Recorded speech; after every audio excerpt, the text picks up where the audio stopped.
Sugar is playing hide and seek with you. You'd think it would be pretty easy for you to win, considering all the sugar in sodas, ice cream, candy, and big white bags labeled sugar. People get about half of their added sugars from those drinks and treats, so it might seem like sugar is hiding in plain sight. But like someone in the witness protection program, the other half is hidden in places you'd least suspect. Check the ingredients on ketchup, bologna, spaghetti sauce, soy milk, sports drinks, fish sticks, and peanut butter. You'll find sugar hiding in most of those products. In fact, you'll find added sugars in 3/4 of the more than 600,000 items available in grocery stores. But how is sugar hiding? Can't you just look on food labels? It's not that easy. Just like your friend Robert might go by Bob, Robbie, Rob, Bobby, or Roberto, added sugar has a lot of aliases. And by a lot, we don't mean 5 or 6. Try 56. There's brown rice syrup, barley malt, demerara, Florida crystals, muscovado, and of course, high fructose corn syrup, sometimes called HFCS, or corn sugar. Even sugar's tricky nicknames have nicknames. Grape or apple concentrate has the same effects on your body as its 55 sugary twins. And even though organic evaporated cane juice sounds healthy, when you evaporate it, you get sugar. Chemically speaking, it's all the same. And even trickier, when multiple added types of sugars are used in one product, they get buried down in a long list of ingredients.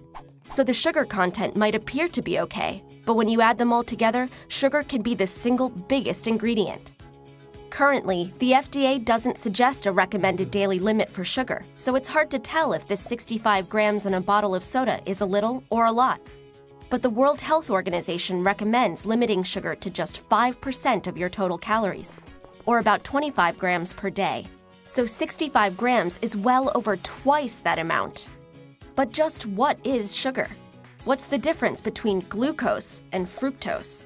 Well, both are carbohydrates with the same chemical composition of carbon, hydrogen, and oxygen. But they have very different structures and behave quite differently in our bodies. Glucose is the best source of energy for nearly all organisms on Earth. It can be metabolized by all organs in the body. Fructose, on the other hand, is metabolized primarily in the liver. And when your liver gets overloaded with sweet fructose, the excess is metabolized to fat. Fresh fruits actually contain fructose, but it's naturally occurring and doesn't cause an overload because the fiber in fruit slows its absorption. This gives your liver the time it needs to do its job. It's sugar that makes cookies chewy and candy crunchy. It even turns bread crust a beautiful golden brown. It's also a great preservative. It doesn't spoil or evaporate, so the foods it's added to are easier to store and ship long distances and tend to be cheaper. That's why sugar is hiding everywhere. Actually, it might be easier to list the foods that added sugar isn't hiding in. Things like vegetables, eggs, meats, fish, fruit, raw nuts, even your kitchen sink. Simply choosing water over soda, juices, and sports drinks is a great way to avoid hidden added sugar. At the very least, try to pay attention to food labels so you can keep your sugar intake at a healthy level. Because in this game of hide and seek, every time you don't find added sugar, you win.